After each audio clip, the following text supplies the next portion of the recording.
One of the best things about being a distance runner is there's so many areas of performance we can focus on outside of running, which if we're consistent with, can correlate to a better performance on race day with our running.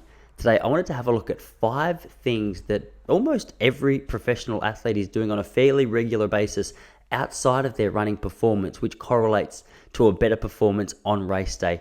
The beauty with these are they're simple things that you and I can implement regardless of what level it is that we're competing at. The first thing we want to talk about is developing some kind of strength routine. Now, there's a lot of speculation around what the best kind of strength routine is, but for the sake of simplicity, if you have no strength and conditioning routine, or you're looking for something to support or complement the routine you already have, we highly recommend a Pilates practice designed specifically for runners.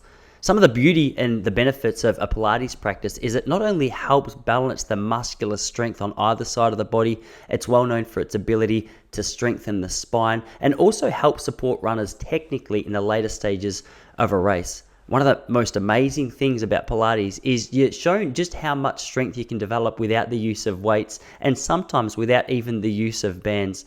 It's a great addition to so many training plans of so many athletes, especially those who remain consistent over time. The second thing we want to talk about is race day selection. Now, it's no coincidence that the fastest marathoners in the world tend to flock to the same courses most of the time. There's specific results which are seen on a regular basis with the course that you select. So if you're out there trying to run a personal best or a PR, one of the most important things you do is to find a track or a course which supports the goal that you're chasing. There's no point going out to a trail run and hoping to run a 10K PB because the terrain, the hills, the altitude, the twists and turns, the footing is not going to be as supportive of what you might find on a flat, fast, windless road race. So do a little bit of research, find out where the fastest times in your area are being run, and make sure you train up to that event specifically. The third thing we want to talk about is developing some kind of a rehab plan. What is a rehab plan? Essentially, we're not just talking about rehabilitation when you're injured. We're talking about rehabilitation on a daily basis from the sessions that you've done. A number of ways you can develop or improve the rehab element of your running is through massage, is through stretching, maybe a yoga class. Another one is ice baths. Our goal is to make sure that each day we get out to training feeling as good as we possibly can for that particular session. Now, that's not saying we're going to feel fantastic for each and every session we get out there to do. That's simply saying we're trying to give our body the best opportunity to be able to feel good while we're out there doing it. One of the most amazing things I experienced in my own running, the night before I ran my 800 meter PB, I was working at an Italian restaurant and I did a 10-hour shift on my feet. I came home at about 1 a.m. and I jumped in an ice bath.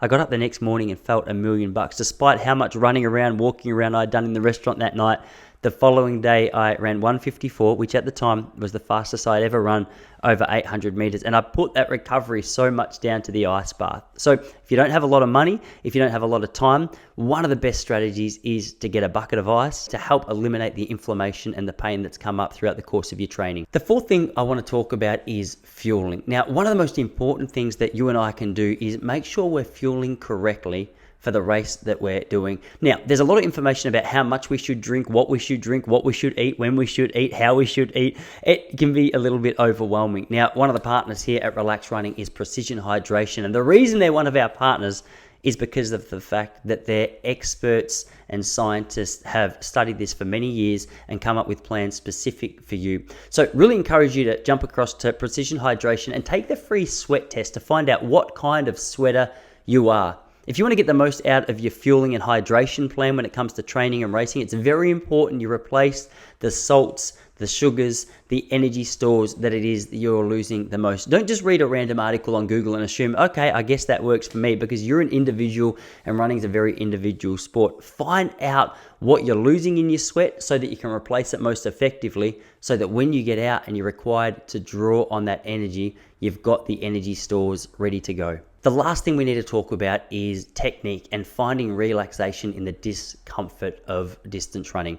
A lot of the time, our focus too often is on simply training and racing, but you look at every world record holder currently and they're all beautiful technicians. That is absolutely no coincidence. Whether it's natural or something that's been developed by them, we don't know. But the good news is with technique, you can develop a smoother way of running. I've linked a couple of videos in the description below, which are going to help you navigate your way through developing a more effective running technique technique so that when the discomfort kicks in, you don't go straight to tension and stress and overwhelm. You have some strategies to be able to eliminate the tension that often builds up and serves as a real energy waster. There are obviously so many things that you can work on as a distance runner outside of running. I'd love to hear a little bit about what's worked for you on a regular basis.